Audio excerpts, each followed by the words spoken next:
ਵਾਹਿਗੁਰੂ ਜੀ ਕਾ ਖਾਲਸਾ, ਵਾਹਿਗੁਰੂ ਜੀ ਕੀ ਫਤਿਹ। ਪ੍ਰਚਾਰਕ ਸੁਚੇਤਨਾ ਸਥਾਨ ਦੇ ਸਮੂਹ ਸਤਸੰਗੀ ਗੁਰੂ ਕੇ ਪਿਆਰਿਆਂ ਨੂੰ ਗੁਰੂ ਬਖਸ਼ਿਸ਼ ਫਤਿਹ ਪ੍ਰਵਾਨ ਹੋਵੇ। ਆਸਾ ਕੀ ਵਾਰ ਦੀ ਵਿਚਾਰ ਜੋ ਪਿਛਲੇ ਲੰਮੇ ਸਮੇਂ ਤੋਂ ਆਪਾਂ ਸਾਰੇ ਰਲ ਮਿਲ ਕੇ ਕਰ ਰਹੇ ਸਾਂ ਅਤੇ ਇਸ ਕੀ ਜਿਹੜੀ ਹੈ ਉਹ ਸੰਪੂਰਨਤਾ ਹੋ ਗਈ ਹੈ, ਜਿਸ ਵਿੱਚ ਸਤਿਕਾਰਯੋਗ ਗਿਆਨੀ ਸਾਹਿਬ ਸਿੰਘ ਜੀ ਸਾਬਰ ਸਾਹਿਬ, ਗਿਆਨੀ ਅਮਰੀਕ ਸਿੰਘ ਜੀ ਵੁਲਚ ਵਾਲੇ ਅਤੇ ਗਿਆਨੀ ਪਰਮਜੀਤ ਸਿੰਘ ਜੀ ਡੁਮੇਲੀ ਵਾਲੇ ਅਤੇ ਸਤਿਕਾਰਤ ਵੀਰ ਗਿਆਨੀ ਮਨਜੀਤ ਸਿੰਘ ਜੀ ਗੁਰੂ ਕੀ ਉਡਾਲੀ ਵਾਲੇ ਅਤੇ ਦਾਸ ਨੇ ਸਤਿਗੁਰਾਂ ਦੀ ਬਖਸ਼ੀ ਤੋਸ਼ ਬੁੱਧੀ ਮੁਤਾਬਕ ਆਸਾ ਕੀ ਵਾਰ ਦੀ ਵਿਚਾਰ ਸਾਰਿਆਂ ਨੇ ਰਲ ਮਿਲ ਕੇ ਕਰਨ ਦੀ ਕੋਸ਼ਿਸ਼ ਕੀਤੀ ਹੈ। ਉਮੀਦ ਕਰਦੇ ਹਾਂ ਜਿੱਥੇ ਅਸੀਂ ਬਹੁਤ ਕੁਝ ਆਸਾ ਦੀ ਵਾਰ ਵਿੱਚੋਂ ਸਿੱਖਿਆ, ਉੱਥੇ ਬਾਕੀਆਂ ਨੇ ਵੀ ਆਸਾ ਕੀ ਵਾਰ ਦੇ ਵਿੱਚੋਂ ਬਹੁਤ ਕੁਝ ਸਿੱਖਣ ਦਾ ਯਤਨ ਕੀਤਾ ਹੋਊਗਾ। ਗਿਆਨੀ ਗੁਰਵਿੰਦਰ ਸਿੰਘ ਜੀ ਹੋਣਾ ਦਾ ਧੰਨਵਾਦ ਆ, ਜਿਨ੍ਹਾਂ ਨੇ ਇਹ ਉਪਰਾਲਾ ਕੀਤਾ ਔਰ ਇਹ ਪਲੇਟਫਾਰਮ ਸਿਰਜਿਆ ਜਿਹਦੇ 'ਤੇ ਆਪਾਂ ਸਾਰਿਆਂ ਨੇ ਰਲ ਮਿਲ ਕੇ ਗੁਰਬਾਣੀ ਦੀ ਚਰਚਾ ਜਿਹੜੀ ਉਹ ਕੀਤੀ ਹੈ। ਦਾਸ ਦੀ ਸੇਵਾ ਵੀਰ ਜੀ ਹੋਣਾ ਨੇ ਲਾਈ ਸੀ ਵੀ ਆਪਾਂ ਸਮਾਪਤੀ 'ਤੇ ਆਸਾ ਦੀ ਵਾਰ ਦਾ ਜਿਹੜਾ ਸੰਖੇਪ ਇਹਦਾ ਸਮੁੱਚੀ ਆਸਾ ਦੀ ਵਾਰ ਦਾ ਭਾਵ ਆ ਉਹਨੂੰ ਵਿਚਾਰੀਏ ਥੋੜ੍ਹਾ ਜਿਹਾ। ਤਾਂ ਸਭ ਤੋਂ ਪਿਆਰੀ ਗੱਲ ਤਾਂ ਇਹ ਆ ਵੀ ਆਸਾ ਦੀ ਵਾਰ ਹਰ ਸਿੱਖ ਦੀ ਜ਼ਿੰਦਗੀ ਦਾ ਨਿਤਨੇਮ ਹੋਣਾ ਚਾਹੀਦਾ। ਨਿਤਨੇਮ ਦਾ ਮਤਲਬ ਇਹ ਨਹੀਂ ਵੀ ਸਿਰਫ ਚਲੋ ਇਹਨੂੰ ਪੜ੍ਹ ਲਿਆ, ਪੜ੍ਹਨਾ ਇੱਕ ਬੜੀ ਚੰਗੀ ਗੱਲ ਆ, ਪਰ ਬਹੁਤ ਸਾਰੇ ਪਿਆਰੇ ਭਾਖਿਆ ਆਸਾ ਕੀ ਵਾਰ ਵਿੱਚ ਜਿਹੜੇ ਸਤਿਗੁਰਾਂ ਨੇ ਸਾਡੀ ਰੋਜ਼ਮਰਾ ਦੀ ਜ਼ਿੰਦਗੀ ਨਾਲ ਸੰਬੰਧਿਤ ਉਹਨਾਂ ਨੂੰ ਬੜੀ ਖੂਬਸੂਰਤੀ ਨਾਲ ਬਿਆਨ ਕੀਤਾ ਆ। ਜਿਵੇਂ ਆਪਾਂ ਸ਼ੁਰੂ ਕਰਦੇ ਹਾਂ ਇੱਥੋਂ, ਜਿੱਥੇ ਮਹਾਰਾਜ ਕਹਿੰਦੇ ਆ ਵੀ ਗੁਰਬਿਨ ਘੋਰ ਅੰਧਾਰ, ਜੇ ਸੋ ਚੰਦਾ ਉਗਵੇਂ ਸੂਰਜ ਚੜ੍ਹੇ ਹਜ਼ਾਰੇ ਤੇ ਚਾਨਣ ਹੁੰਦੇ ਆ ਗੁਰਬਿਨ ਘੋਰ ਅੰਧਾਰ। ਬਹੁਤ ਸਾਰੀ ਸਮਝ, ਬਹੁਤ ਸਾਰਾ ਗਿਆਨ, ਬਹੁਤ ਸਾਰੀ ਨੌਲੇਜ ਸਾਨੂੰ ਆਲੇ ਦੁਆਲੇ ਤੋਂ ਮਿਲਦੀ ਆ, ਅਤੇ ਉਸ ਗਿਆਨ ਸਮਝ ਦੇ ਨਾਲ ਨਾਲ ਜੇ ਅਸੀਂ ਗੁਰੂ ਦੀ ਸਮਝ ਨੂੰ ਆਪਣੀ ਜ਼ਿੰਦਗੀ ਦਾ ਹਿੱਸਾ ਬਣਾ ਲਈਏ ਤਾਂ ਜੀਵਨ ਸੁਖਾਲਾ ਹੋ ਜਾਂਦਾ।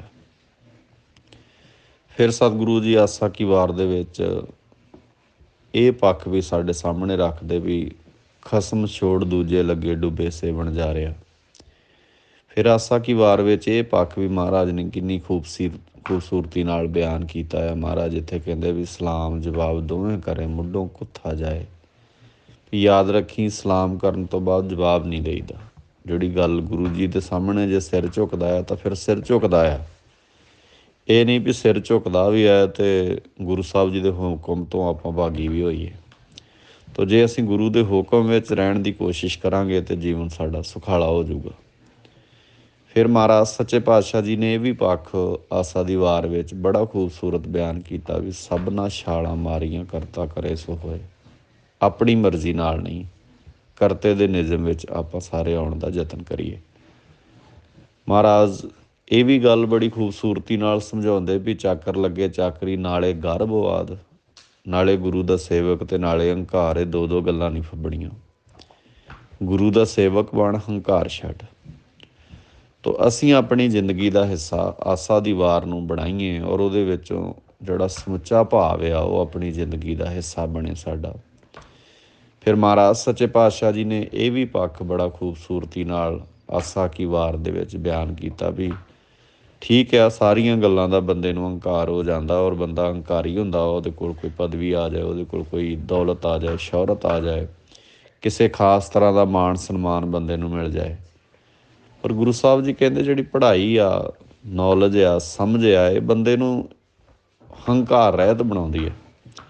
ਪਰ ਜੇ ਸਮਝ ਹੋਣ ਦਾ ਹੀ ਹੰਕਾਰ ਹੋ ਜਾਏ ਤਾਂ ਇਹ ਬੜੀ ਖਤਰਨਾਕ ਗੱਲ ਹੈ। ਜਿੱਥੇ ਮਹਾਰਾਜ ਕਹਿੰਦੇ ਲਿਖ ਲਿਖ ਪੜ੍ਹਿਆ ਤੇਤਾ ਕੜਿਆ, ਬਹੁ ਤੀਰਥ ਭਵਿਆ ਬਹੁ ਭੇਖ ਕੀ ਆ, ਹੈ ਨਾ, ਦੇਹੀ ਦੁੱਖ ਦੀ ਆ ਸਹੁਵੇ ਜੀ ਆਪਣਾ ਕੀ ਆ। ਫਿਰ ਮਹਾਰਾਜ ਕਹਿੰਦੇ ਅਲ ਮਲ ਖਾਈ ਸਰਸ਼ਾਹੀ ਪਾਈ, ਮੂਰਖ ਅੰਧੇ ਪੱਤ ਗਵਾਈ। ਇਹਨੂੰ ਖਾਣ ਦਾ ਨਹੀਂ ਪਤਾ, ਇਹਨੂੰ ਪੀਣ ਦਾ ਨਹੀਂ ਪਤਾ। ਇਹ ਕਈ ਵਾਰ ਧਰਮ ਦੀ ਦੁਨੀਆ ਦੇ ਵਿੱਚ ਇਹੋ ਜਿਹੇ ਕਰਮ ਆਪਣੀ ਲਾਈਫ ਵਿੱਚ ਕਰਦਾ ਆ। ਧਰਮ ਦੀਆਂ ਕੋਟੇਸ਼ਨਾਂ ਨੂੰ ਪੜ੍ਹਦਾ ਧਰਮ ਦੀਆਂ ਵਿਚਾਰਾਂ ਨੂੰ ਪੜ੍ਹਦਿਆਂ ਧਰਮ ਦੀਆਂ ਵਿਚਾਰਾਂ ਨੂੰ ਕਰਦਿਆਂ ਵੀ ਜੀਵਨ ਦੇ ਵਿੱਚ ਅਧਰਮ ਪੈਦਾ ਕਰ ਲੈਂਦਾ। ਤੋ ਆਪਾਂ ਸਾਰੇ ਇਹ ਯਤਨ ਕਰੀਏ ਆਪਣੀ ਲਾਈਫ ਦੇ ਵਿੱਚ, ਆਪਾਂ ਇਹ ਕੋਸ਼ਿਸ਼ ਕਰੀਏ ਆਪਣੀ ਲਾਈਫ ਦੇ ਵਿੱਚ ਵੀ ਸਾਡੇ ਜੀਵਨ ਦਾ ਆਧਾਰ ਗੁਰਬਾਣੀ ਬਣੇ। ਹਉਮੈ ਰਹਿਤ ਜੀਵਨ ਅਸੀਂ ਆਪਣੀ ਜ਼ਿੰਦਗੀ ਦੇ ਅੰਦਰ ਹਮੇਸ਼ਾ ਇਹ ਗੱਲ ਨੂੰ ਧਿਆਨ ਵਿੱਚ ਰੱਖੀਏ। ਅਤੇ ਗੁਰਬਾਣੀ ਦੇ ਅੰਦਰ ਮਹਾਰਾਜ ਨੇ ਬਹੁਤ ਖਿਆਲ ਦਿੱਤੇ ਆ ਵੀ ਐਸੋ ਗੁਣ ਮੇਰੇ ਪ੍ਰਭ ਜੀ ਕੀਨ, ਪੰਚ ਦੋਖ ਹਰ ਅਹੰਗ ਰੋਗ, ਇਹ ਤਨ ਤੇ ਸਗਲ ਦੂਰ ਕੀਨ। ਗੁਰ ਪੂਰੇ ਕਿਰਪਾ ਧਾਰੀ, ਪੂਰੇ ਗੁਰੂ ਨੇ ਬਖਸ਼ਿਸ਼ ਕੀਤੀ। ਤੋ ਇਸ ਤਰ੍ਹਾਂ ਨਾਲ ਹਾਲਾਤ ਇਹ ਬਣੇ ਕਿ ਅਸੀਂ ਆਸਾ ਦੀ ਵਾਰ ਦਾ ਜਿਹੜਾ ਕੀਰਤਨ ਆ ਉਹ ਹੋ ਰਿਹਾ, ਔਰ ਸਵੇਰੇ ਸਵੇਰ ਆਸਾ ਦੀ ਵਾਰ ਲਗਭਗ ਬਹੁਤ ਸਾਰੇ ਗੁਰੂ ਘਰਾਂ ਵਿੱਚ ਦਰਬਾਰ ਸਾਹਿਬ ਦੀ ਉਸ ਮੁਕੱਦਸ ਹਦੂਦ ਵਿੱਚ ਵੀ ਹੁੰਦਾ, ਪਰ ਅਸੀਂ ਉਹਨੂੰ ਧਿਆਨ ਨਾਲ ਸੁਣ ਨਹੀਂ ਪਾ ਰਹੇ। ਸੁਣਨ ਦਾ ਮਤਲਬ ਇਹ ਹੁੰਦਾ ਵੀ ਅਸੀਂ ਧਿਆਨ ਇਹ ਦਈਏ ਵੀ ਮਹਾਰਾਜ ਸੱਚੇ ਪਾਤਸ਼ਾਹ ਜੀ ਦੀ ਆਸਾ ਦੀ ਵਾਰ ਦੀ ਇਕੱਲੀ ਇਕੱਲੀ ਪੰਕਤੀ ਸਾਨੂੰ ਕੀ ਕਹਿਣਾ ਚਾਹੁੰਦੀ ਹੈ, ਔਰ ਉਹਨੂੰ ਆਪਣੀ ਜ਼ਿੰਦਗੀ ਦੇ ਅੰਦਰ ਲਾਗੂ ਕਰਨ ਦਾ ਯਤਨ ਕਰੀਏ। ਵੇਖੋ, ਪੜ੍ਹਿਆ ਪ੍ਰਵਾਨ ਉਦਣ ਹੋਣਾ ਆ ਜਿੱਦਣ ਉਹ ਸਾਡੀ ਲਾਈਫ ਦਾ ਹਿੱਸਾ ਬਣ ਜੂਗਾ। ਨਹੀਂ ਤਾਂ ਜੇ ਬਹੁਤ ਕੁਝ ਪੜ੍ਹਿਆ ਆ ਤਾਂ ਉਹ ਵੀ ਆਸਾ ਦੀ ਵਾਰ ਨੇ ਸਾਡੇ ਸਾਹਮਣੇ ਰੱਖੀਆਂ ਗੱਲਾਂ ਵੀ ਪੜ੍ਹ ਪੜ੍ਹ ਗੱਡੀ ਲੱਧੀਏ, ਪੜ੍ਹ ਪੜ੍ਹ ਭਰੀਆਂ ਸਾਥ, ਪੜ੍ਹ ਪੜ੍ਹ ਬੇੜੀ ਪਾਈਏ, ਪੜ੍ਹ ਪੜ੍ਹ ਗੱਡੀਆਂ ਖਾਤ, ਪੜ੍ਹੀਆਂ ਜੇਤੇ ਬਰਸ ਬਰਸ, ਪੜ੍ਹੀਆਂ ਜੇਤੇ ਮਾਸ, ਪੜ੍ਹੀਆਂ ਜੇਤੀ ਆਰਜਾ, ਪੜ੍ਹੀਆਂ ਜੇਤੇ ਸਾਸ, ਨਾਨਕ ਲੇਖੇ ਇੱਕ ਗੱਲ ਹੋਰ ਹਉਮੈ ਚਖਣਾ ਚਾਖ। ਤੋ ਸਾਲਾਂ ਬੱਧੀ ਕੋਈ ਪੜ੍ਹੀ ਜਾਏ, ਕੋਈ ਸਾਰੀ ਜ਼ਿੰਦਗੀ ਪੜ੍ਹਦਾ ਰਵੇ, ਕੋਈ ਸਾਰੀ ਉਮਰ ਲਾ ਦੇ ਪੜ੍ਹਨ 'ਤੇ। ਗੁਰਬਾਣੀ ਨੇ ਕਿਹਾ ਵੀ ਸਵਾਲ ਇਹ ਹੈ ਹੀ ਨਹੀਂ ਵੀ ਤੂੰ ਪੜ੍ਹਿਆ ਕਿੰਨਾ ਆ, ਸਵਾਲ ਇਹ ਨਹੀਂ ਵੀ ਤੂੰ ਕਿੰਨਾ ਸਮਾਂ ਪੜ੍ਹਨ 'ਤੇ ਲਾਇਆ, ਸਵਾਲ ਇਹ ਹੈ ਵੀ ਤੇਰੇ ਜੀਵਨ ਵਿੱਚ ਕਿੰਨਾ ਆਇਆ, ਤੇਰੇ ਸੁਭਾਅ ਵਿੱਚ ਕਿੰਨੀਆਂ ਉਹ ਚੀਜ਼ਾਂ ਸ਼ਾਮਲ ਹੋਈਆਂ ਵਾ। ਤੋ ਅਸੀਂ ਸਾਰੇ ਕੋਸ਼ਿਸ਼ ਕਰੀਏ ਬਾਣੀ ਨੂੰ ਵਿਚਾਰਦੇ ਹਾਂ, ਸੁਣਦੇ ਹਾਂ, ਆਪਣੀ ਜ਼ਿੰਦਗੀ ਦਾ ਹਿੱਸਾ ਇਹਨਾਂ ਸਾਰੀਆਂ ਚੀਜ਼ਾਂ ਨੂੰ ਬਣਾਈਏ। ਅਤੇ ਬਹੁਤ ਵਾਰ ਆਪਾਂ ਪਹਿਲਾਂ ਵੀ ਜ਼ਿਕਰ ਕੀਤਾ ਆ ਵੀ ਬੰਦੇ ਨੇ ਜਦੋਂ ਵੀ ਗੁਰਬਾਣੀ ਨਾਲ ਸੰਬੰਧ ਜੋੜਨਾ ਆ ਤਾਂ ਅਸੀਂ ਕੋਸ਼ਿਸ਼ ਇਹ ਕਰਨੀ ਹੈ ਵੀ ਜਿਹੜਾ ਸੁਭਾਅ ਗੁਰਬਾਣੀ ਵਾਲਾ ਆ ਉਹ ਸੁਭਾਅ ਸਾਡਾ ਬਣੇ ਅਤੇ ਅਸੀਂ ਆਪਣੇ ਸੁਭਾਅ ਦਾ ਤਿਆਗ ਗੁਰੂ ਕੋਲ ਆਣ ਕੇ ਕਰੀਏ। ਬੜੇ ਕੀਮਤੀ ਬੋਲ ਆ ਮਹਾਰਾਜ ਦੀ ਬਾਣੀ ਦੇ, ਔਖੀ ਘੜੀ ਨਾ ਦੇਖਣ ਦੀ ਆਪਣਾ ਬਿਰਦ ਸੰਭਾਲੇ। ਉਹਦਾ ਸੁਭਾਅ ਹੈ ਕਿ ਉਹ ਆਪਣੇ ਸੇਵਕਾਂ ਨੂੰ ਔਖਾ ਵੇਲਾ ਨਹੀਂ ਵੇਖਣ ਦਿੰਦਾ। ਪਰ ਹੁਣ ਗੱਲ ਇਹ ਆ ਵੀ ਫਿਰ ਸਾਨੂੰ ਵੀ ਤਾਂ ਇਹ ਸੁਭਾਅ ਬਣਾਉਣਾ ਪਊਗਾ। ਜੇ ਅਸੀਂ ਇਹ ਪੜ੍ਹ ਲਈਏ ਵੀ ਸਾਡੇ ਗੁਰੂ ਦਾ ਸੁਭਾਅ ਇੱਦਾਂ ਦਾ ਆ ਅਤੇ ਅਸੀਂ ਆਪਣਾ ਸੁਭਾਅ ਉੱਦਾਂ ਦਾ ਨਾ ਬਣਾਈਏ ਤਾਂ ਫਿਰ ਇਹ ਜਾਣਨ ਦੇ ਵੀ ਕੋਈ ਮਤਲਬ ਨਹੀਂ ਨਾ ਰਹਿ ਜਾਂਦੇ ਵੀ ਸਾਨੂੰ ਗੁਰੂ ਦਾ ਸੁਭਾਅ ਪਤਾ ਆ। ਜਿਵੇਂ ਇਹ ਤਾਂ ਇੱਦਾਂ ਆ ਵੀ ਕਿਸੇ ਬੰਦੇ ਨੂੰ ਪਤਾ ਹੋਵੇ ਵੀ ਰੈੱਡ ਲਾਈਟ 'ਤੇ ਰੁਕੀਦਾ ਆ, ਪਰ ਉਹ ਅਕਸਰ ਰੈੱਡ ਲਾਈਟ ਤੋਂ ਚਲਾਨ ਕਰਾ ਲਿਆ ਆਪਣਾ, ਅਤੇ ਉਹਨੂੰ ਕੋਈ ਬੰਦਾ ਪੁੱਛੇ ਵੀ ਤੇਰੇ ਇੰਨੇ ਚਲਾਨ ਹੋ ਗਏ ਰੈੱਡ ਲਾਈਟ ਤੋਂ ਵੀ ਤੂੰ ਹਰ ਵਾਰ ਚਲਾਨ ਕਰਾਉਣਾ, ਤੈਨੂੰ ਪਤਾ ਨਹੀਂ ਹੈ ਲਾਲ ਲਾਈਟ 'ਤੇ ਰੁਕੀਦਾ ਹੈ? ਉਹ ਕਹੇ ਪਤਾ ਆ ਮੈਨੂੰ, ਪੁੱਛ ਲਓ ਭਾਵੇਂ, ਲਾਲ 'ਤੇ ਰੁਕੀਦਾ ਆ, ਯੈਲੋ 'ਤੇ ਅਲਰਟ ਹੋਈਦਾ ਆ ਅਤੇ ਗਰੀਨ 'ਤੇ ਤੁਰੀਦਾ ਆ, ਪਰ ਉਹ ਅਗਲੇ ਚੌਂਕ 'ਚ ਫਿਰ ਉਹਦਾ ਚਲਾਨ ਹੋ ਜਾਏ। ਸੋ ਇਹ ਜਾਣਕਾਰੀ ਹੋਣਾ, ਸਮਝ ਹੋਣੀ, ਇਹ ਇੱਕ ਅਲੱਗ ਗੱਲ ਆ, ਅਤੇ ਉਸ ਸਮਝ ਨੂੰ ਪ੍ਰੈਕਟੀਕਲ ਕਰਨਾ। ਦੁਨੀਆ ਦੇ ਕੁੱਲ ਧਰਮ ਗ੍ਰੰਥ ਬਹੁਤ ਸਾਰੀਆਂ ਚੀਜ਼ਾਂ ਦੀ ਸਮਝ ਦਿੰਦੇ ਆ, ਨੌਲੇਜ ਦਿੰਦੇ ਆ। ਈਵਨ ਇੱਥੋਂ ਤੱਕ ਵੀ ਬਹੁਤ ਸਾਰੇ ਧਾਰਮਿਕ ਬੰਦੇ ਇੱਦਾਂ ਕਹਿੰਦੇ, ਸੁਣੇ ਹੋਣਗੇ ਤੁਸੀਂ ਜਾਂ ਅਸੀਂ ਸੁਣਦੇ ਹਾਂ ਵੀ ਫਲਾਣੇ ਬੰਦੇ ਨੂੰ ਅਗਾਧ ਬੋਧ ਗਿਆਨ ਹੋ ਗਿਆ। ਹੁਣ ਗੁਰੂ ਗ੍ਰੰਥ ਸਾਹਿਬ ਜੀ ਦੀ ਬਾਣੀ ਕਹਿੰਦੀ ਆ ਵੀ ਤੇਰਾ ਅਗਾਧ ਬੋਧ ਕੀ ਕਰੂਗਾ ਜੇ ਤੈਨੂੰ ਇਹ ਹੀ ਨਹੀਂ ਪਤਾ ਵੀ ਤੂੰ ਕੀ ਖਾਣਾ ਆ, ਕੀ ਤੂੰ ਪਹਿਨਣਾ ਆ, ਕੀ ਤੂੰ ਬੋਲਣਾ ਆ, ਕਿਹੋ ਜਿਹੇ ਲੋਕਾਂ ਵਿੱਚ ਤੂੰ ਰਹਿਣਾ ਆ, ਕਿੱਦਾਂ ਦੀ ਤੂੰ ਸੰਗਤ ਕਰਨੀ ਹੈ। ਜੇ ਨਿੱਕੀਆਂ ਨਿੱਕੀਆਂ ਚੀਜ਼ਾਂ ਸਾਨੂੰ ਨਹੀਂ ਪਤਾ, ਘਰ ਵਿੱਚ ਕਈ ਵਾਰ ਸਾਨੂੰ ਨਿੱਕੀਆਂ ਨਿੱਕੀਆਂ ਚੀਜ਼ਾਂ ਦਾ ਗਿਆਨ ਨਹੀਂ ਹੁੰਦਾ, ਨੌਲੇਜ ਨਹੀਂ ਹੁੰਦੀ ਬੰਦੇ ਨੂੰ, ਅਤੇ ਤੁਸੀਂ ਵੇਖੋ ਵੀ ਪੜ੍ਹਿਆ ਲਿਖਿਆ ਇਨਸਾਨ ਵੈਲ ਐਜੂਕੇਟਡ ਹੋਣ ਦੇ ਬਾਵਜੂਦ ਜ਼ਹਿਰੀਲੇ ਨਸ਼ਿਆਂ ਦਾ ਸੇਵਨ ਕਰ ਰਿਹਾ ਆ, ਜ਼ਹਿਰੀਲੇ ਪਦਾਰਥ ਦੀ ਜ਼ਿੰਦਗੀ ਦਾ ਖੁਰਾਕ ਬਣਿਆ, ਨਫ਼ਰਤ, ਈਰਖਾ, ਦਵੈਸ਼ ਭਾਵਨਾ, ਪਤਾ ਨਹੀਂ ਕਿੰਨਾ ਕੁਝ ਮਨੁੱਖ ਆਪਣੀ ਲਾਈਫ ਦੇ ਵਿੱਚ ਚੁੱਕੀ ਫਿਰਦਾ। ਅਤੇ ਬਾਣੀ ਜਿਹੜੀ ਆ ਉਹ ਸਾਰੀਆਂ ਇਹਨਾਂ ਚੀਜ਼ਾਂ ਤੋਂ ਸਾਨੂੰ ਦੂਰ ਕਰਦੀ ਹੈ। ਬਾਣੀ ਕਹਿੰਦੀ ਹੈ ਬਿਸਰ ਗਈ ਸਭ ਤਾਤ ਪਰਾਈ, ਜਬ ਤੇ ਸਾਧ ਸੰਗਤ ਮਹਿ ਪਾਈ। ਤੋ ਅਸੀਂ ਸਾਰੇ ਕੋਸ਼ਿਸ਼ ਕਰੀਏ, ਫਿਰ ਇਹਨੂੰ ਬਾਰ-ਬਾਰ ਆਸਾ ਦੀ ਵਾਰ ਨੂੰ ਪੜ੍ਹਿਆ ਜਾਏ, ਇਹਦੀ ਇਕੱਲੀ ਇਕੱਲੀ ਪੰਕਤੀ ਨੂੰ ਧਿਆਨ ਵਿੱਚ ਲਿਆਓ, ਇਕੱਲੇ ਇਕੱਲੇ ਸਲੋਕ ਨੂੰ ਧਿਆਨ ਵਿੱਚ ਲਿਆਓ, ਇੱਕ ਇੱਕ ਅੱਖਰ ਸਾਡੇ ਧਿਆਨ ਵਿੱਚ ਆਵੇ। ਉਹ ਸਾਰੀਆਂ ਪੰਕਤੀਆਂ ਨੂੰ ਅਸੀਂ ਅੱਖਾਂ ਦੇ ਸਾਹਮਣੇ ਲਿਆਈਏ ਜਿੱਥੇ ਮਹਾਰਾਜ ਨੇ ਕਿਹਾ ਵੀ ਨੀਵੇਂ ਸੋ ਗੌਰਾ ਹੋਏ। ਜ਼ਿੰਦਗੀ ਦਾ ਹਿੱਸਾ ਬਣਾ ਲਈਏ ਵੀ ਨਿਉਣਾ ਕੋਈ ਕਮਜ਼ੋਰੀ ਨਹੀਂ ਹੁੰਦੀ, ਨਿਉਣਾ ਕੋਈ ਹੀਨ ਭਾਵਨਾ ਨਹੀਂ ਹੁੰਦੀ, ਨਿਉਣ ਵਾਲਾ ਬੰਦਾ ਕੋਈ ਕਦੀ ਕਿਸੇ ਤੋਂ ਘੱਟ ਨਹੀਂ ਹੁੰਦਾ। ਪਰ ਸਾਡੇ ਜੇਨ ਵਿੱਚ ਇਹ ਗੱਲਾਂ ਬਿਠਾ ਦਿੱਤੀਆਂ ਗਈਆਂ ਵੀ ਨਿਉਣਾ ਕਮਜ਼ੋਰ ਬੰਦਿਆਂ ਦੀ ਨਿਸ਼ਾਨੀ ਹੁੰਦੀ ਆ। ਕਈ ਵਾਰ ਵਡੱਪਣ ਵੀ ਹੁੰਦਾ ਨਿਉਣਾ। ਤੁਸੀਂ ਕਦੀ ਧਿਆਨ ਨਾਲ ਵੇਖੋ ਤੇ ਗੁਰੂ ਅਰਜਨ ਸਾਹਿਬ ਪਾਤਸ਼ਾਹ ਜੀ ਦਾ, ਗੁਰੂ ਨਾਨਕ ਸਾਹਿਬ ਪਾਤਸ਼ਾਹ ਜੀ ਦਾ, ਗੁਰੂ ਅੰਗਦ ਸਾਹਿਬ ਪਾਤਸ਼ਾਹ ਜੀ ਦਾ, ਇਹਨਾਂ ਸਾਰੇ ਗੁਰੂ ਸਾਹਿਬਾਨਾਂ ਦਾ ਜਿਹੜਾ ਬਾਣੀ ਦੇ ਵਿੱਚ ਕਿੱਡਾ ਪਿਆਰਾ ਪੱਖ ਸਾਨੂੰ ਸਮਝਾਇਆ ਆ ਵੀ ਨਿਵਣ ਸੋ ਅੱਖਰ ਖਵਣ ਗੁਣ ਜਿਹਬਾ ਮਣੀਆਂ ਮੰਤ, ਜਾਂ ਗੁਰੂ ਸਾਹਿਬ ਜੀ ਕਹਿੰਦੇ ਆ ਵੀ ਆਪਣੇ ਆਪ ਨੂੰ ਹਮੇਸ਼ਾ ਨਿਮਰਤਾ ਦੇ ਧਾਰਨੀ ਬਣਾ ਕੇ ਰੱਖੋ, ਹਉਮੈ ਨੂੰ ਛੱਡ ਦਿਓ, ਹਉਮੈ ਆਪਣੀ ਲਾਈਫ 'ਚ ਬਾਹਰ ਕੱਢ ਦਿਓ। ਤੋ ਇਹ ਸਾਰੀਆਂ ਚੀਜ਼ਾਂ ਗੁਰੂ ਨਾਨਕ ਸਾਹਿਬ ਪਾਤਸ਼ਾਹ ਜੀ ਦਾ ਭਾਈ ਲਹਿਣਾ ਜੀ ਦੇ ਸਾਹਮਣੇ ਝੁਕਣਾ ਅਤੇ ਉਹਨਾਂ ਨੂੰ ਸੀਸ ਝੁਕਾਉਣਾ। ਅਤੇ ਪੁੱਛਣ ਵਾਲੇ ਨੇ ਪੁੱਛਿਆ ਵੀ ਐਸੀ ਕੀ ਕਲਾ ਸੀ ਗੁਰੂ ਅੰਗਦ ਸਾਹਿਬ ਪਾਤਸ਼ਾਹ ਜੀ ਦੇ ਵਿੱਚ ਵੀ ਜਿਸ ਦੇ ਸਾਹਮਣੇ ਸਾਰੀ ਦੁਨੀਆ ਝੁਕਦੀ ਹੈ, ਜਿਹੜਾ ਕਦੀ ਕਿਸੇ ਅੱਗੇ ਨਹੀਂ ਝੁਕਿਆ। ਉਹ ਭਾਈ ਲਹਿਣਾ ਜੀ ਗੁਰੂ ਅੰਗਦ ਸਾਹਿਬ ਜੀ ਦੇ ਅੱਗੇ ਝੁਕਿਆ ਅਤੇ ਭਾਈ ਲਹਿਣਾ ਜੀ ਨੇ ਕਿਹਾ ਵੀ ਤੁਹਾਨੂੰ ਲੱਗਦਾ ਵੀ ਮੇਰੇ 'ਚ ਕੋਈ ਗੱਲ ਆ, ਉਹਦੇ 'ਚ ਹੀ ਐਡਾ ਵੱਡਾਪਣ ਹੈ ਵੀ ਉਹਨੇ ਝੁਕ ਕੇ ਮੇਰੇ ਵਰਗੇ ਨਿਮਾਣੇ ਅਤੇ ਨਿਤਾਣੇ ਨੂੰ ਗਲ ਲਾ ਲਿਆ। ਸੋ ਇਹ ਸਾਰੀਆਂ ਚੀਜ਼ਾਂ ਘਰਾਂ ਵਿੱਚ, ਪਰਿਵਾਰਾਂ ਵਿੱਚ, ਰਿਲੇਸ਼ਨਸ਼ਿਪ ਦੇ ਵਿੱਚ, ਸਾਂਝਾਂ ਦੇ ਵਿੱਚ, ਦੋਸਤੀਆਂ ਦੇ ਵਿੱਚ, ਕਾਰੋਬਾਰਾਂ ਦੇ ਵਿੱਚ ਨਿਉਣਾ ਸਿੱਖ ਲਈਏ, ਕਿਤੇ ਆਪਣੇ ਆਪ ਨੂੰ ਝੁਕਾ ਕੇ ਵੇਖੀਏ, ਤਾਂ ਮੈਨੂੰ ਲੱਗਦਾ ਬਹੁਤ ਸਾਰੀਆਂ ਚੀਜ਼ਾਂ ਸੁਖਾਲੀਆਂ ਹੋ ਜਾਂਦੀਆਂ ਜਦੋਂ ਤੁਸੀਂ ਨਿਉਣਾ ਸਿੱਖ ਲੈਂਦੇ ਆ, ਝੁਕਣਾ ਸਿੱਖ ਲੈਂਦੇ ਆ। ਪਰ ਉਹ ਹਾਲਾਤ ਇਹ ਨੇ ਵੀ ਸਾਨੂੰ ਇਹ ਗੱਲ ਦੱਸੀ ਨਹੀਂ ਜਾ ਰਹੀ, ਸਾਨੂੰ ਇਹ ਦੱਸਿਆ ਜਾ ਰਿਹਾ ਵੀ ਅਸੀਂ ਨਹੀਂ ਨਿਉਂਦੇ ਹੁੰਦੇ, ਸਾਨੂੰ ਤਾਂ ਗੁਰੂ ਸਾਹਿਬ ਨੇ ਬਣਾਏ ਹੀ ਇੱਦਾਂ ਦੇ ਆ, ਸਾਡੇ ਅੰਦਰ ਤਾਂ ਸਾਨੂੰ ਤਾਂ ਗੁਰੂ ਸਾਹਿਬ ਜੀ ਨੇ, ਸਾਨੂੰ ਤਾਂ ਸਾਡੇ ਪੰਜਾਬੀਆਂ ਨੂੰ ਤਾਂ ਸਿਰਫ ਆਖਣਾ ਨਾ ਹੀ ਆਉਂਦਾ। ਤੋ ਇਹ ਸਾਰੀਆਂ ਗੱਲਾਂ ਮੈਨੇ ਨਹੀਂ ਰੱਖਦੀਆਂ, ਮੈਨੇ ਇਹ ਗੱਲ ਰੱਖਦੀ ਹੈ ਵੀ ਗੁਰਬਾਣੀ ਕੀ ਸਿਖਾ ਰਹੀ ਹੈ, ਗੁਰੂ ਗ੍ਰੰਥ ਸਾਹਿਬ ਜੀ ਦੇ ਜਿਹੜੇ ਪਾਵਨ ਸ਼ਬਦ ਨੇ ਉਹ ਕੀ ਸਿਖਾ ਰਿਹਾ ਤੁਹਾਨੂੰ, ਕਿਹੜੀਆਂ ਗੱਲਾਂ, ਜਿਵੇਂ ਬਾਣੀ 'ਚ ਮਹਾਰਾਜ ਨੇ ਕਿਹਾ ਵੀ ਕਿੱਡੀ ਪਿਆਰੀ ਗੱਲ ਆ, ਇਹ ਮਨ ਮੇਰਿਆ ਤੂੰ ਸਦਾ ਰਹੋ ਹਰ ਨਾਲੇ। ਹੁਣ ਇਹ ਗੱਲ ਸਿੱਖਾਂ ਨੂੰ ਸਮਝ ਲੈਣੀ ਚਾਹੀਦੀ ਹੈ ਵੀ ਸਦਾ ਰਹੋ ਹਰ ਨਾਲੇ ਸਵੇਰੇ ਸ਼ਾਮ ਦੁਪਹਿਰ ਦੀ ਗੱਲ ਨਹੀਂ ਚੱਲ ਰਹੀ, ਕਦੀ ਕਦਾਈ ਦੀ ਗੱਲ ਨਹੀਂ ਚੱਲ ਰਹੀ। ਸਿੱਖ ਨੇ ਹਰ ਵੇਲੇ ਆਪਣੇ ਆਪ ਨੂੰ ਗੁਰੂ ਸਾਹਿਬ ਜੀ ਦੇ ਸਨਮੁਖ ਹੀ ਮੰਨਣਾ ਆ। ਅਤੇ ਕੋਈ ਇਹੋ ਜਿਹਾ ਵੇਲਾ ਨਹੀਂ ਹੁੰਦਾ ਵੀ ਜਦੋਂ ਅਸੀਂ ਇੱਦਾਂ ਮਹਿਸੂਸ ਕਰੀਏ ਵੀ ਹੁਣ ਮੈਨੂੰ ਕਿਹੜਾ ਕੋਈ ਵੇਂਹਦਾ ਆ, ਜਾਂ ਮੈਨੂੰ ਕਿਹੜਾ ਗੁਰੂ ਨੇ ਵੇਖਣਾ ਆ। ਤਾਂ ਇਹੋ ਜਿਹੀ ਕੋਈ ਘੜੀ ਜਾਂ ਇਹੋ ਜਿਹਾ ਕੋਈ ਪਲ ਨਹੀਂ ਹੁੰਦਾ ਜਦੋਂ ਅਸੀਂ ਇੱਦਾਂ ਸਮਝਣ ਲੱਗ ਜਾਈਏ ਵੀ ਹੁਣ ਮੈਨੂੰ ਕਿਹੜਾ ਕੋਈ ਵੇਖਦਾ। ਗੁਰ ਮੇਰੇ ਸੰਗ ਸਦਾ ਹੈ ਨਾਲੇ ਵਾਲਾ ਕਨਸੈਪਟ ਆਪਣੀ ਜ਼ਿੰਦਗੀ ਦਾ ਹਿੱਸਾ ਬਣਾਈਏ ਅਤੇ ਹਮੇਸ਼ਾ ਇਸ ਭਾਵਨਾ ਨਾਲ ਤੁਰੀਏ ਵੀ ਰੇ ਮਨ ਡੀਗ ਨਾ ਡੋਲੀਏ ਸਿੱਧੇ ਮਾਰਗ ਤਾਓ।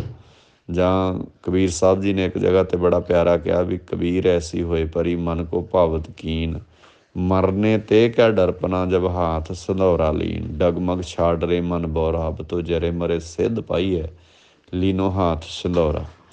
ਤੋ ਇਹ ਸਾਰੀਆਂ ਚੀਜ਼ਾਂ ਆਪਾਂ ਸਾਰੇ ਕੋਸ਼ਿਸ਼ ਕਰੀਏ, ਯਤਨ ਕਰੀਏ ਤਾਂ ਕਿ ਸਾਡੀ ਜ਼ਿੰਦਗੀ ਦਾ ਆਧਾਰ ਗੁਰਬਾਣੀ ਬਣ ਸਕੇ। ਗੁਰਬਾਣੀ ਦੇ ਦੱਸੇ ਪਾਵਨ ਉਪਦੇਸ਼ ਨੂੰ ਆਪਣੀ ਜ਼ਿੰਦਗੀ ਦਾ ਅਸੀਂ ਸ਼ਿੰਗਾਰ ਬਣਾ ਸਕੀਏ। ਆਪ ਬਾਣੀ ਨੂੰ ਪੜ੍ਹੀਏ ਅਤੇ ਹੌਲੀ ਹੌਲੀ ਆਪਣੇ ਸੁਭਾਅ ਦੇ ਰਾਹੀਂ, ਬੋਲ ਕੇ ਨਹੀਂ ਇਕੱਲਾ, ਦੱਸ ਕੇ ਨਹੀਂ ਇਕੱਲਾ ਵੀ ਮੇਰੇ ਕੋਲ ਨੌਲੇਜ ਆ ਬਾਣੀ ਦੀ ਅਤੇ ਮੈਂ ਦੁਨੀਆ ਨੂੰ ਦੱਸਾਂ। ਇਹ ਵੀ ਇੱਕ ਚੰਗੀ ਗੱਲ ਆ, ਇੱਕ ਸੇਵਾ ਆ, ਇੱਕ ਪਰਉਪਕਾਰ ਆ।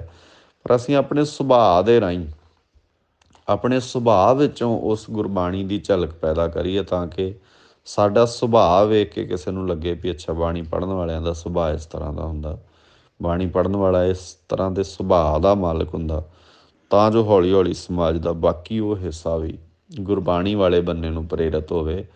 ਹਾਲਾਂਕਿ ਹੈਰਾਨਗੀ ਇਹ ਹੋ ਰਹੀ ਹੈ ਵੀ ਜਿਹੜੇ ਗੁਰੂ ਗ੍ਰੰਥ ਸਾਹਿਬ ਨੂੰ ਆਪਣਾ ਗੁਰੂ ਕਹਿ ਰਿਹਾ ਉਹ ਵੀ ਗੁਰੂ ਗ੍ਰੰਥ ਸਾਹਿਬ ਜੀ ਦਾ ਪੱਲਾ ਛੱਡ ਰਿਹਾ। ਕਦੀ ਕਿਸੇ ਦੰਭੀ, ਕਦੀ ਕਿਸੇ ਪਖੰਡੀ, ਕਦੇ ਈਸਾਈਅਤ ਤੋਂ ਪ੍ਰਭਾਵਿਤ, ਕਦੀ ਕਿਸੇ ਡੇਰੇ ਤੋਂ ਪ੍ਰਭਾਵਿਤ ਵੀ ਫਲਾਣੇ ਡੇਰੇ 'ਤੇ ਬੜਾ ਆ। ਅਤੇ ਪ੍ਰਭਾਵਿਤ ਵੀ ਬੜੀਆਂ ਨਿੱਕੀਆਂ ਨਿੱਕੀਆਂ ਚੀਜ਼ਾਂ ਤੋਂ ਹੁੰਦੇ ਹਾਂ ਅਸੀਂ ਵੀ, ਫਲਾਣੇ ਡੇਰੇ 'ਚ ਜਿਹੜਾ ਆ ਉਹ ਖਾਣ ਪੀਣ ਦੀਆਂ ਚੀਜ਼ਾਂ ਬੜੀਆਂ ਸਸਤੀਆਂ ਮਿਲਦੀਆਂ, ਜਾਂ ਫਲਾਣੇ ਡੇਰੇ 'ਚ ਲੰਗਰ ਬੜਾ ਸੋਹਣਾ ਹੁੰਦਾ ਆ, ਜਾਂ ਫਲਾਣੇ ਡੇਰੇ ਦੇ ਵਿੱਚ ਚਮਕ ਦਮਕ ਬੜੀ ਹੁੰਦੀ ਆ। ਤਾਂ ਇਹ ਕੋਈ ਜ਼ਰੂਰੀ ਨਹੀਂ ਆ ਚਮਕ ਦਮਕ ਬਾਹਰੀ ਵੇਖ ਕੇ ਅਸੀਂ ਪ੍ਰਭਾਵਿਤ ਹੋਈਏ ਅਤੇ ਉਸ ਬੰਦੇ ਨੂੰ ਆਪਣਾ ਸਾਰਾ ਹੀ ਧਿਆਨ ਖਿੱਚਿਆ ਜਾਏ। ਗੱਲ ਤਾਂ ਵੀ ਅੰਦਰ ਦੀ ਖੂਬਸੂਰਤੀ ਸਾਡੀ ਕਿਵੇਂ, ਸੂਰ ਵੇਖਣ ਨੂੰ ਬਹੁਤ ਗੰਦਾ ਹੁੰਦਾ, ਪਰ ਸੂਰ ਦੀ ਖੂਬਸੂਰਤੀ ਇਹ ਆ ਵੀ ਸੂਰ ਜਿੱਥੇ ਹੋਵੇ ਉੱਥੇ ਗੰਦਗੀ ਨਹੀਂ ਹੁੰਦੀ। ਬੰਦਾ ਵੇਖਣ ਨੂੰ ਆਪਣੇ ਆਪ 'ਚ ਬਹੁਤ ਖੂਬਸੂਰਤ ਲੱਗਦਾ, ਪਰ ਬੰਦਾ ਜਿੱਥੇ ਹੋਊਗਾ ਉਹਦੇ ਆਲੇ ਦੁਆਲੇ ਸਾਰੀ ਗੰਦਗੀ, ਉਹ ਆਪਣੀਆਂ ਜ਼ਿੰਮੇਵਾਰੀਆਂ ਤੋਂ ਭੱਜਦਾ ਨਜ਼ਰ ਆਉਂਦਾ ਹਮੇਸ਼ਾ। ਇਸੇ ਕਰਕੇ ਬਾਬੇ ਨੇ ਬਾਣੀ ਦੇ ਅੰਦਰ ਕਿੰਨੇ ਕੀਮਤੀ ਖਿਆਲ ਦਿੱਤੇ ਆ ਵੀ ਕਬੀਰ ਸਾਕਤ ਅਤੇ ਸੂਕਰ ਭਲਾ। ਸਾਕਤ ਬੰਦੇ ਨਾਲੋਂ ਤਾਂ ਸੂਰ ਚੰਗਾ ਆ, ਤੇ ਸਵਾਲ ਕੀਤਾ ਵੀ ਕਿਉਂ ਮਹਾਰਾਜ, ਵੀ ਇੰਨਾ ਵੀ ਬੰਦਾ ਗਿਆ ਗੁਜ਼ਰਿਆ ਵੀ ਅਸੂਰ ਨਾਲੋਂ ਵੀ ਗਿਆ ਗੁਜ਼ਰਿਆ? ਤੇ ਕਬੀਰ ਸਾਹਿਬ ਜੀ ਕਹਿੰਦੇ ਹਾਂ, ਕਿਉਂਕਿ ਰਾਖਿਆ ਅੱਛਾ ਗਾਉਂ ਪਿੰਡ ਨੂੰ ਸਾਫ਼ ਰੱਖਦਾ, ਸਾਕਤ ਬਪਰਾ ਮਰ ਗਿਆ ਕੋਏ ਨਾ ਲਹਿ ਨਾਉ। ਤੇ ਸੂਰ ਦੇ ਮਰਨ ਦਾ ਲੋਕ ਅਫਸੋਸ ਕਰਦੇ ਆ ਵੀ ਗੰਦਗੀ ਕੌਣ ਸਾਫ਼ ਕਰੂਗਾ ਹੁਣ, ਕਿਉਂਕਿ ਉਹ ਗੰਦਗੀ ਨਹੀਂ ਸੀ ਪੈਣ ਦਿੰਦਾ।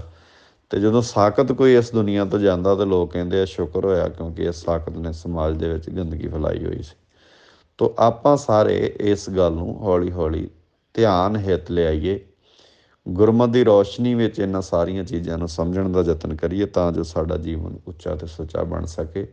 ਔਰ ਬਾਣੀ ਦੀਆਂ ਇਹ ਪਾਵਨ ਵਿਚਾਰਾਂ ਜਿਹੜੀਆਂ ਆ ਉਹ ਸਾਡੀ ਲਾਈਫ ਦਾ ਹਿੱਸਾ ਹੋਣ, ਅਸੀਂ ਪ੍ਰੈਕਟੀਕਲ ਉਹਨੂੰ ਆਪਣੀ ਲਾਈਫ ਵਿੱਚ ਕਰਨ ਦਾ ਯਤਨ ਕਰੀਏ, ਤਾਂ ਜੋ ਅਸੀਂ ਹੌਲੀ ਹੌਲੀ ਗੁਰੂ ਗ੍ਰੰਥ ਸਾਹਿਬ ਪਾਤਸ਼ਾਹ ਜੀ ਦੇ ਪਾਵਨ ਸਿਧਾਂਤ 'ਤੇ ਪਹਿਰਾ ਦੇ ਕੇ ਆਪਣੀ ਜ਼ਿੰਦਗੀ ਨੂੰ ਸੰਵਾਰਨ ਦਾ ਯਤਨ ਜਿਹੜਾ ਆ ਉਹ ਕਰੀਏ।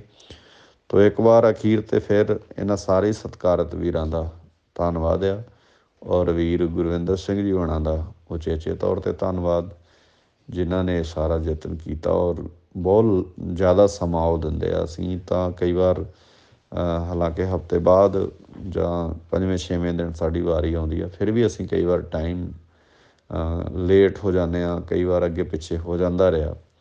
ਪਰ ਵੀਰ ਜੀ ਹੋਣੀ ਆਪਣੇ ਸਮੇਂ 'ਚੋਂ ਸਮਾਂ ਕੱਢ ਕੇ ਫਿਰ ਉਹਨੂੰ ਸਾਰੇ ਨੂੰ ਆਪ ਸਾਰਿਆਂ ਤੱਕ ਪਹੁੰਚਾਉਂਦੇ ਆ, ਹੋਰ ਯਤਨ ਵੀ ਕਰਦੇ ਆ।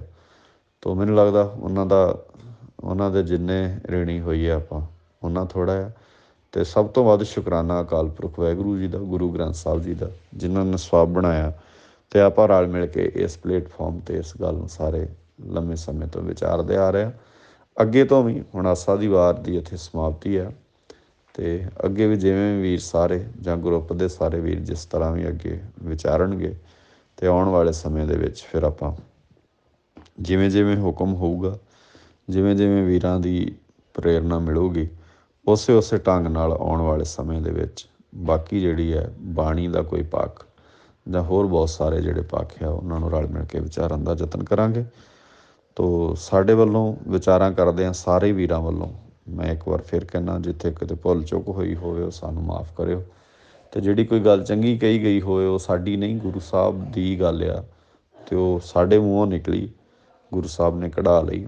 ਪਰ ਗੱਲ ਉਹ ਗੁਰੂ ਦੀ ਹੈ, ਵਿਚਾਰ ਉਹ ਗੁਰੂ ਦੀ ਹੈ, ਉਹਨੂੰ ਆਪਣੀ ਜ਼ਿੰਦਗੀ 'ਚ ਥਾਂ ਦਿਓ, ਤਾਂ ਕਿ ਆਪਾਂ ਜੀਵਨ ਆਪਣਾ ਉੱਚਾ ਅਤੇ ਸੁੱਚਾ ਬਣਾ ਸਕੀਏ।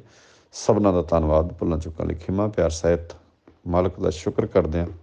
ਗੁਰਬਖਸ਼ਿਸ਼ ਦੁਹਰਾਈਏ। ਵਾਹਿਗੁਰੂ ਜੀ ਕਾ ਖਾਲਸਾ, ਵਾਹਿਗੁਰੂ ਜੀ ਕੀ ਫਤਿਹ।